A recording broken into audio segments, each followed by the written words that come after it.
Hello students, online व्याख्यान में एक बार फिर से आप सभी का स्वागत है। मैं doctor Ajanta Gehlot, associate professor MS college Bikaner. आज हम अष्टांग योग, सांख्य योग दर्शन पेपर का एक महत्वपूर्ण हिस्सा, विशेष टॉपिक पढ़ने जा रहे हैं। महर्षि पतंजलि द्वारा रचित अष्टांग योग में योग क्या है, इसकी चर्चा मेरे द्वारा पूर्व के व्याख्यानों में की जा चुकी है कि योग का अर्थ या योग की परिभाषा योगश चित्तवृत्ति है, अर्थात चित्त की वृत्तियों का निरोध कर देना, यही योग है। महर्षि पतंजलि के द्वारा 8 अंग योग के बताए गए हैं और इन 8 अंगों की विस्तार से चर्चा हम इस व्याख्यान के अंतर्गत करेंगे। महर्षि पतंजलि के द्वारा लिखित पातंजल योग सूत्र के द्वितीय अध्याय के 29वें सूत्र के अंदर इन 8 अंगों की विवेचना की गई है। पहला, अगर हम इन 8 अंगों को विभक्त करें तो 2 भागों में इसकी व्याख्या कर सकते हैं, बहिरंग अंग और अंतरंग अंग, या बहिरंग योग और अंतरंग योग। बहिरंग योग का तात्पर्य या बहिरंग योग का संबंध योग के उन हिस्सों से है जिससे व्यक्ति अपने शारीरिक और चारित्रिक या अन्य मानसिक उन्नति के लिए प्रयास करता है, और अंतरंग योग में साधक अपने आंतरिक विकास को और अंततः परम लक्ष्य की प्राप्ति के लिए प्रयास करता है। तो बहिरंग योग, अगर हम इसके अंग देखें तो यम, नियम, आसन, प्राणायाम और प्रत्याहार, ये 5 अंग बहिरंग अंग या बहिरंग योग के रूप में जाने जाते हैं, जबकि धारणा, ध्यान और समाधि ये अंतरंग योग के रूप में जाने जाते हैं। ये 8 अंग विवेक ख्याति अर्थात प्रकृति और पुरुष के भेद ज्ञान की प्राप्ति के साधन हैं। हमने पूर्व में क्योंकि सांख्य दर्शन और योग दर्शन सहकर्मी दर्शन है या साथ में चलने वाले दर्शन हैं, दोनों में जो संबंध है वो इस रूप में देखा जा सकता है कि सांख्य दर्शन योग दर्शन के लिए एक सैद्धांतिक पृष्ठभूमि तैयार करता है, वहीं योग दर्शन उस सैद्धांतिक पृष्ठभूमि को स्वीकार करते हुए उसके व्यवहारिक पक्ष के आधार पर सांख्य दर्शन के लक्ष्य को सिद्ध करने की चेष्टा करता है। तो सांख्य दर्शन में हमने ये पढ़ा था कि जब अविवेकत्व होता है, अर्थात जब पुरुष और प्रकृति के भेद को नहीं समझ पाते हैं, तो अज्ञान होता है और अज्ञान से बंधन आता है, और इस बंधन से मुक्ति को ही हम विवेक ख्याति कहते हैं। और इसी बंधन मुक्ति से जो प्राप्त होने वाली विवेक ख्याति है, उससे बंधन मुक्त कैसे हुआ जाए, उसकी राह, उसका मार्ग हालांकि सांख्य दर्शन में भी बताया गया है, परंतु व्यवहारिक दृष्टिकोण से या इस संसार में रहते हुए प्रयत्न करते हुए किस प्रकार से कैवल्य या मोक्ष की प्राप्ति की जा सकती है, बंधन से मुक्त हुआ जा सकता है, यह योग दर्शन बताता है।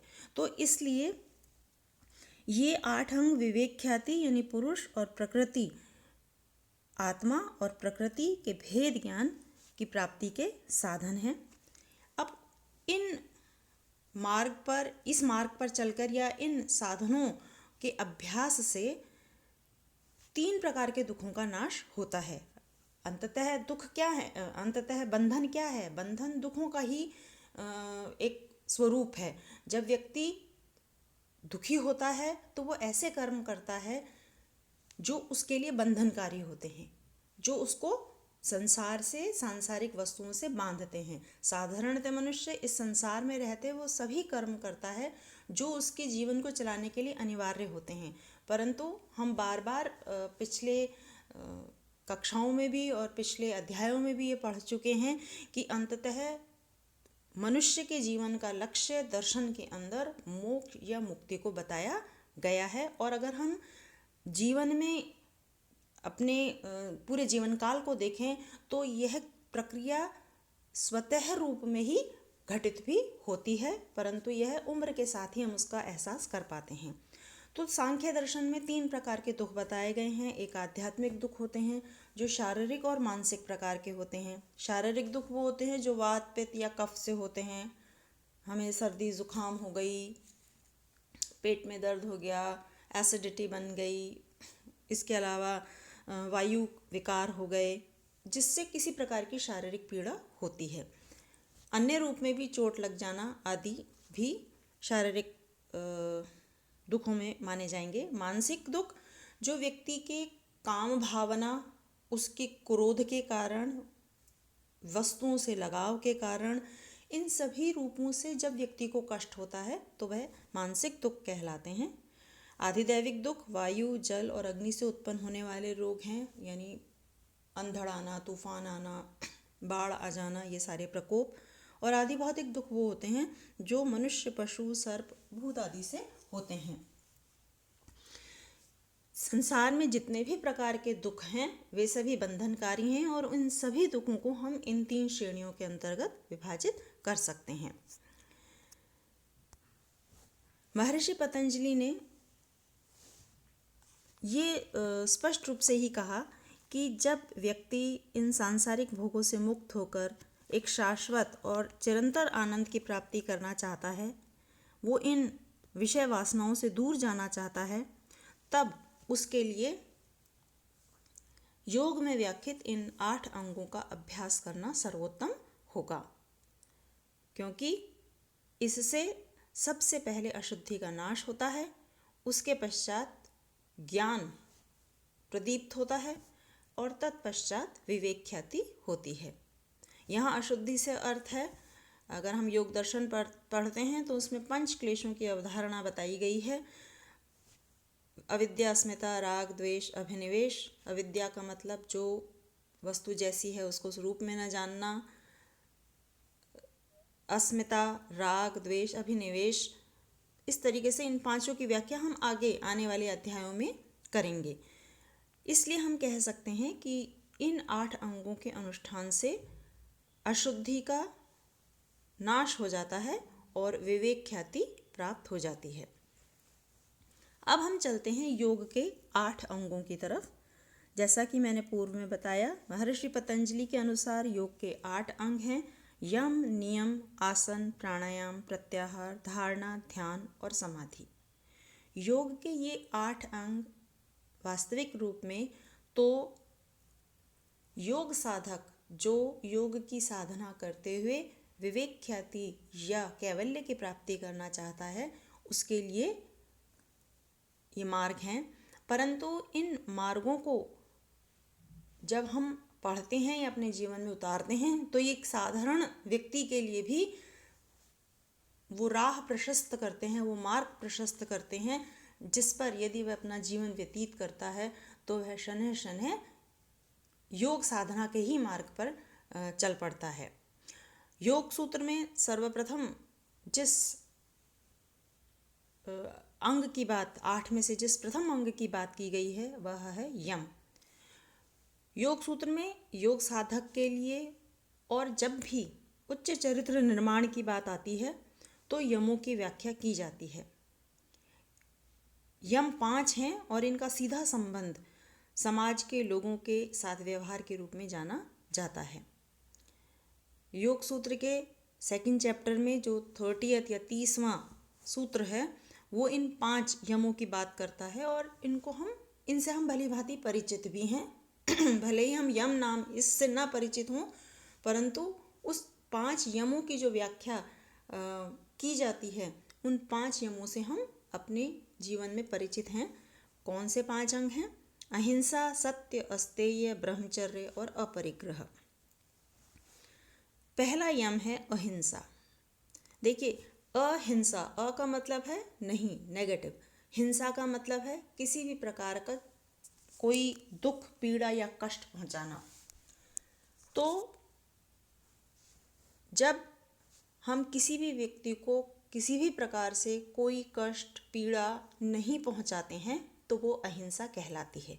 इसका विपरीत, यदि हम किसी को किसी भी प्रकार की पीड़ा देते हैं, उत्पीड़ित करते हैं, तो वह हिंसा कहलाती है।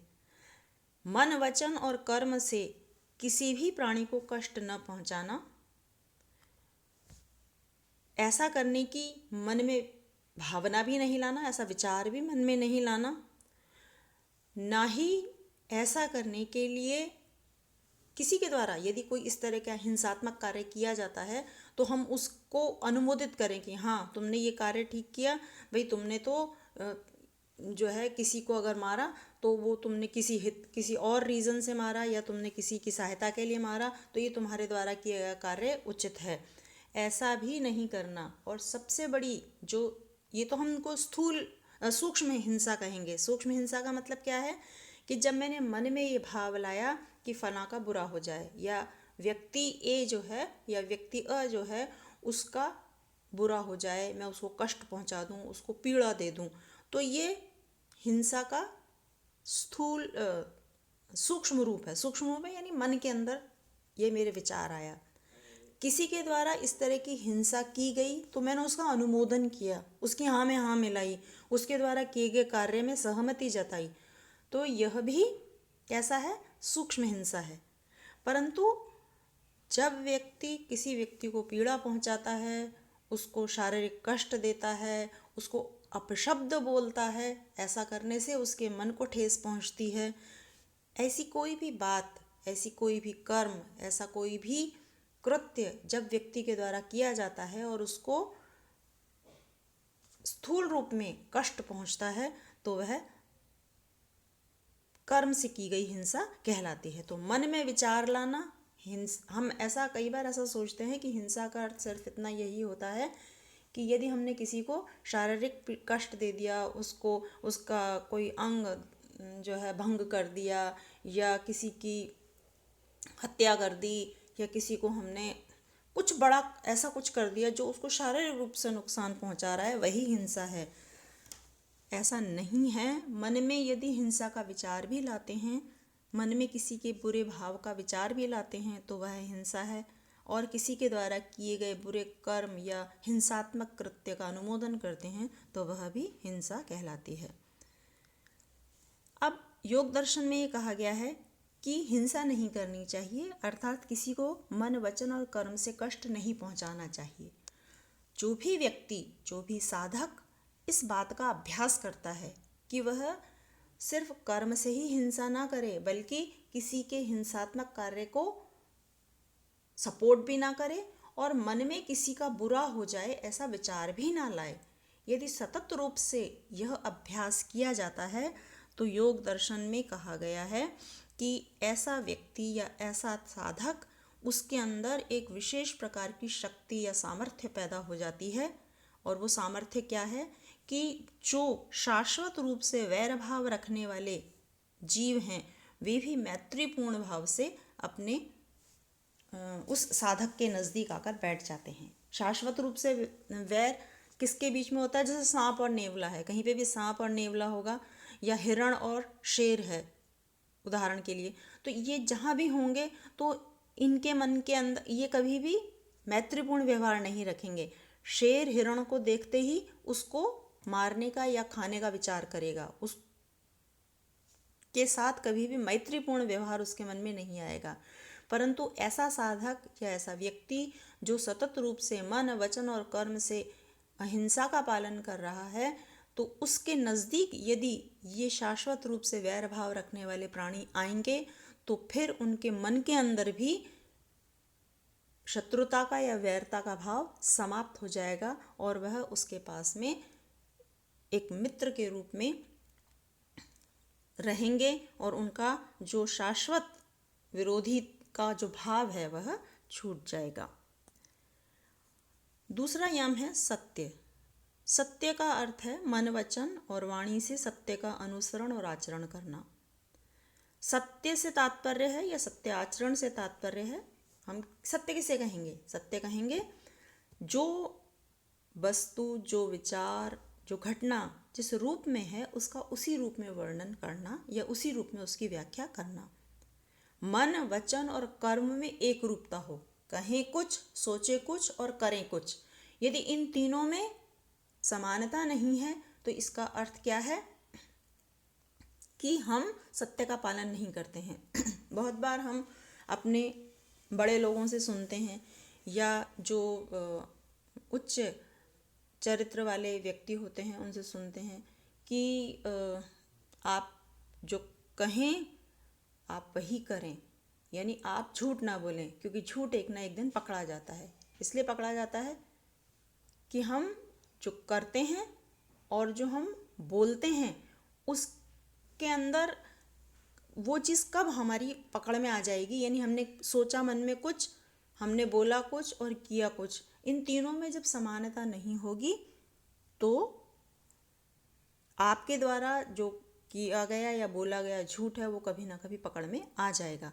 तो इसलिए सत्य का अर्थ क्या है कि मन, वचन और कर्म में एक रूपता हो। कभी कभी हम सोचते हैं कि बात को घुमा के बोल दी जाए, तो क्या हुआ, अधूरी बोल दी जाए, बात को पूरी नहीं बोली, आधी बोल दी, या किसी की अपकार की भावना से यदि हम कुछ बोलते हैं, तो ये सभी बातें असत्यता की श्रेणी में आती हैं।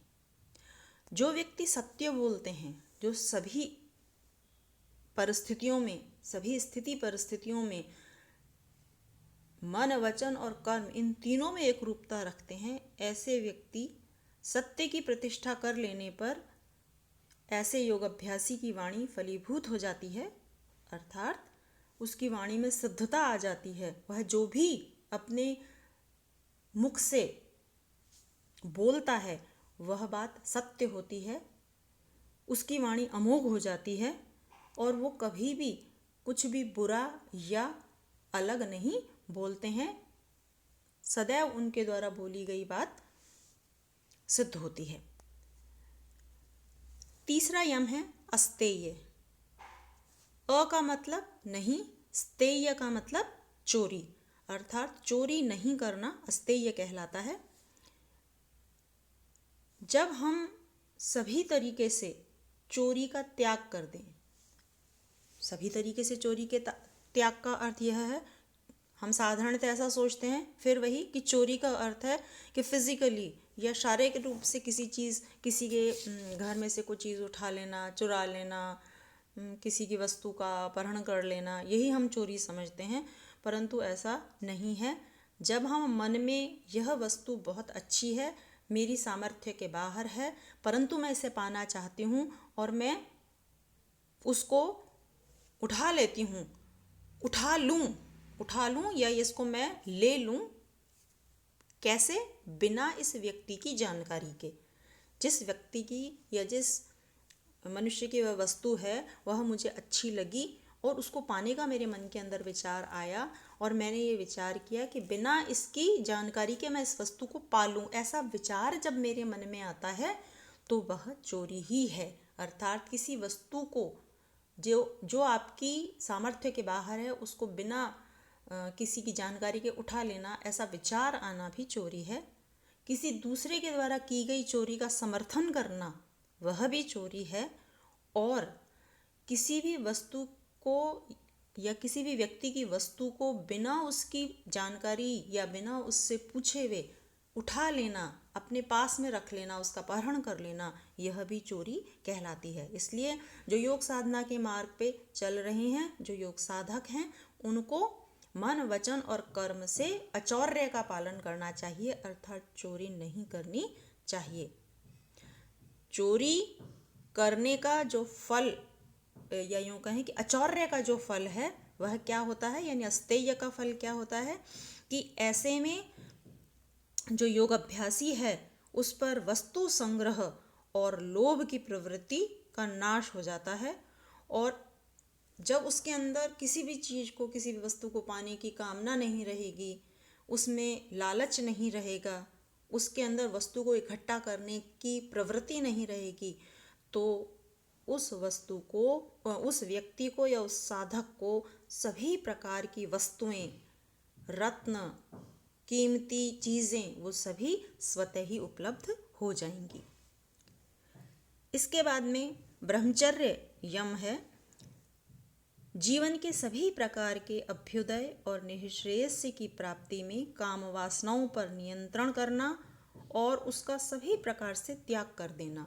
ब्रह्मचर्य का अर्थ शारीरिक संसर्ग या सहचर्य जो है उससे तो स्थूल रूप में लिया ही जाता है, परंतु मैं अपनी इस इच्छा की पूर्ति कर लूँ या मैं इस व्यक्ति के साथ में संसर्ग कर लूं, ऐसा विचार भी मन में लाना, वह अब्रह्मचर्य कहलाता है। ब्रह्मचर्य का अर्थ है अपने समस्त प्रकार की सूक्ष्म, स्थूल, शारीरिक, मानसिक सभी प्रकार की काम वासनाओं को अपने नियंत्रण में कर लेना, यही ब्रह्मचर्य है। और जो साधक इस ब्रह्मचर्य का पालन करता है उसकी दैहिक आत्मिक शक्ति प्रबल हो जाती है, उसको कोई भी डिगा नहीं सकता है, उसकी इंद्रियों को कोई विचलित नहीं कर सकता है। इसके बाद में जो 5वां अंग आता है वह है अपरिग्रह। परिग्रह का अर्थ होता है संचय करना। ये मनुष्य की स्वाभाविक प्रवृत्ति होती है कि वस्तुओं को संचित करता है, और मतलब नहीं, अर्थात परिग्रह नहीं करना, संचय नहीं करना। परिग्रह का अर्थ है संचय। संचय क्या है? व्यक्ति जब पैदा होता है और जब तक वह मृत्यु को नहीं प्राप्त होता है तब तक उसके मन के अंदर यह कामना रहती है कि मैं अपने घर में अनेकानेक वस्तुओं को इकट्ठा कर लूं, अपने पास तरह तरह की वस्तुओं को रख लूं। हम हमारे घर के अंदर आवश्यकता से अधिक जब वस्तुओं को रखते हैं, परिग्रह में आवश्यकता बहुत इम्पॉर्टेंट चीज़ है, यानी जितनी आवश्यकता है उतनी वस्तु आपके पास में होना अपरिग्रह कहलाएगा। यदि आवश्यकता से अधिक वस्तु का संचय कर लिया तो वह परिग्रह की श्रेणी में आ जाएगा, क्योंकि वह मनुष्य की लालसा को बढ़ाता है, उसके लोभ और लालच को बढ़ाता है और उसकी इंद्रियों को विचलित करता है। इसलिए जो व्यक्ति या जो साधक अपरिग्रह का पालन करता है वह अपने तीनों जन्मों के कारणों को जान लेता है। यम के बाद में अष्टांग योग का दूसरा अंग नियम है। नियम को बाहरी समाज या लोगों के साथ बिना संपर्क के केवल योगाभ्यासी के व्यक्तित्व में किन्हीं कार्यों और भावनाओं को निभाया जाता है, उनका संकलन नियमों के रूप में किया गया है। यानी नियम वे हैं जो योगाभ्यासी के द्वारा उनका पालन किया जाता है। ये नियम 5 हैं जिसकी व्याख्या योग सूत्र के अंदर द्वितीय अध्याय में 32वां सूत्र, सेकंड चैप्टर का 32वां सूत्र है जो इस नियम की व्याख्या करता है। और ये नियम 5 हैं: शौच, संतोष, तपस, स्वाध्याय और ईश्वर प्रणिधान। पहला है शौच। शौच का अर्थ है शुद्धि या पवित्रता। शौच मतलब साफ सफाई, स्वच्छता रखना। अब साफ सफाई स्वच्छता से हम तात्पर्य लेते हैं सिर्फ हम अपने बाहरी शरीर की सफाई कर लें, हम अपने घर आंगन की सफाई कर लें, अपने आसपास की सफाई कर लें। जो योग साधना के मार्ग पे चलने वाला साधक है वह शुचिता को दोनों अर्थों में ग्रहण करेगा, एक बाह्य या शारीरिक शुद्धि और दूसरी आंतरिक या मानसिक शुद्धि। बाह्य या शारीरिक शुद्धि का अर्थ क्या है कि जब हम अपने शरीर को साफ सुथरा रखें, अपने अंग को स्वच्छ रखें, आप आसपास की सफाई रखें, अपने घर आंगन को साफ रखें, वह बाह्य या शारीरिक शुद्धि कहलाती है। जबकि आंतरिक शुद्धि या मानसिक शुद्धि से तात्पर्य है जिसमें मन के अंदर के मैल। मन के अंदर के मैल क्या हैं? अभी हमने देखा था कि काम, क्रोध, लोभ, मोह, राग, द्वेष, ये सब बातें, किसी के प्रति वैरभाव रखना, वस्तुओं से मोह रखना, लालच करना, कामनाएं, अपने मन की इच्छाओं को हमेशा हवा देते रहना, ये सब क्या है? आंतरिक अशुद्धि या आंतरिक अपवित्रता है। शारीरिक और मानसिक दोनों प्रकार के जो अपवित्र भावनाएं हैं उनसे स्वयं को दूर कर लेना, यही शौच या शुद्धि कहलाती है। जो योग अभ्यासी शौच का या शुद्धि का पालन करता है उसकी अपने अंगों के प्रति उपेक्षा का भाव उत्पन्न हो जाता है। वह दूसरे लोगों से संसर्ग की इच्छा पैदा नहीं करता है, क्योंकि हमने ये देखा है योग दर्शन में जो इंद्रियां हैं वही हमें विचलित करती हैं। जो इंद्रियां हैं वही बार बार बाह्य विषयों की तरफ हमें लेके जाती हैं। तो ऐसे में यदि हमें हमारे अंगों के प्रति घृणा हो जाएगी, यानी साधक को अपने अंगों के प्रति घृणा हो जाएगी, उसके प्रति उपेक्षा का भाव आ जाएगा, तो फिर वह उन इंद्रियों के वश से दूर हो जाएगा। दूसरा है संतोष। जीवन निर्वाह करने के लिए हमें जितनी वस्तुओं की आवश्यकता है उससे अधिक उपलब्ध वस्तुओं को पाने की यदि हमारे मन के अंदर इच्छा है, तो इसका अर्थ है कि वह साधक असंतोषी है, वह व्यक्ति असंतोषी है। बहुत प्रसिद्ध दोहा है कि गौधन गजधन बाजी धन और रतन धन खान, जब आवे संतोष धन सब धन धूरी समान। अर्थात यदि गौधन, गौ मतलब गाय, गज मतलब हाथी, बाजी मतलब घोड़े, तो गाय घोड़े आदि और रतन धन खान और बहुत प्रकार के रत्नों को यदि हम पा भी लें, परंतु गौधन गजधन बाजी धन और रतन धन खान जब आवे संतोष धन सब धन धूरी समान। तो ये जितने भी प्रकार के धन अभी बताए गए हैं वो सभी धूरी यानी धूल या मिट्टी के समान हो जाते हैं यदि किसी व्यक्ति या साधक के मन में संतोष का धन हो। तो संतोष, क्योंकि फिर वही बात है कि संतोष होने से व्यक्ति की जो बार बार इंद्रियां भाग के अपने विषयों की तरफ जाती हैं, बार बार इंद्रियां अपने आँख नाक कान जीभ त्वचा आदि अपने संतोष के लिए जब बार बार वो विषयों को पाने की चेष्टा करती हैं, तो वह चित्त को विचलित करती हैं, और जब चित्त को विचलित करती हैं तो वह साधना में बाधा डालती हैं। तो इसलिए संतोष होना अनिवार्य है। और यदि एक बार संतोष व्यक्ति या साधक के मन के अंदर आ जाता है, उसके जीवन में आ जाता है, तो फिर पूर्ण रूप से संतोष नियम का पालन करने वाला साधक अपनी तृष्णाओं पर काबू पा जाता है। तो ऐसे में उसको वो सभी वस्तुएं प्राप्त हो जाती हैं जिनको पाने के लिए साधारणतः व्यक्ति प्रयत्नशील रहता है। अगला नियम है तप। तप का अर्थ है द्वंद्वात्मक स्थितियों में रहते हुए शारीरिक और मानसिक बल को प्राप्त करना।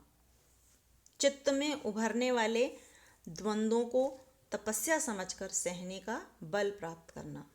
देखिए, तप क्या होता है?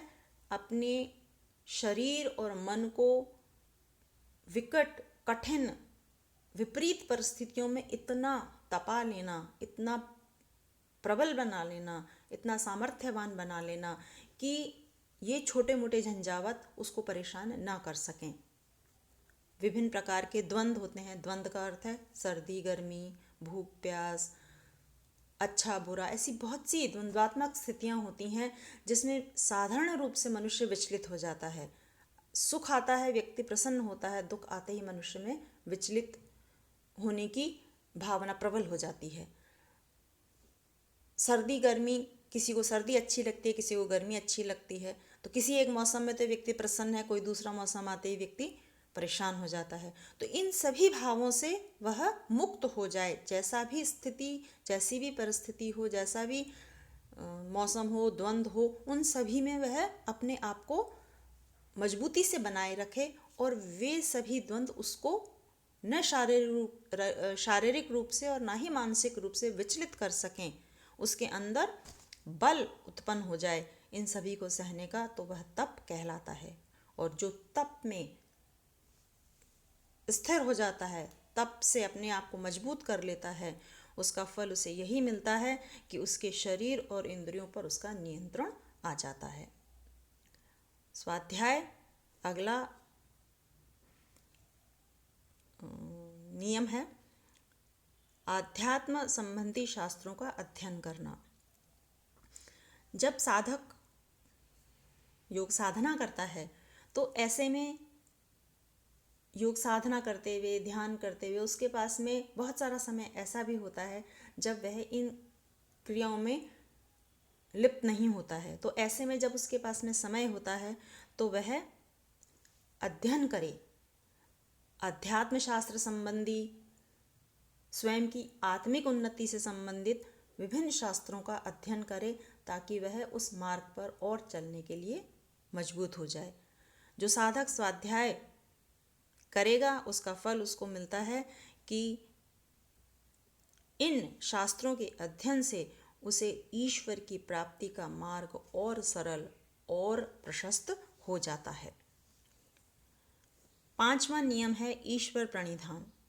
जैसे समय मिलने पर, योग साधना से समय मिलने पर साधक स्वाध्याय करता है, वैसे ही ईश्वर स्वयं को, अपने सारे कार्यों को, अपनी सारी क्रियाओं को ईश्वर को समर्पित करके अपना जीवन ईश्वर की तरफ लगा दे। जब उसके पास में वक्त हो, ना भी हो, तो भी अपनी समस्त क्रियाओं को वो ईश्वर की ओर परिलक्षित करके करे। यदि साधक ईश्वर प्रणिधान का पालन करता है तो उसका फल उसे ये मिलता है कि उसे समाधि की सिद्धि हो जाती है। इस व्याख्यान में हमने अष्टांग योग के 2 अंगों का वर्णन किया है, यम और नियम। अगले व्याख्यान में हम अन्य अंगों की चर्चा करेंगे। तब तक धन्यवाद।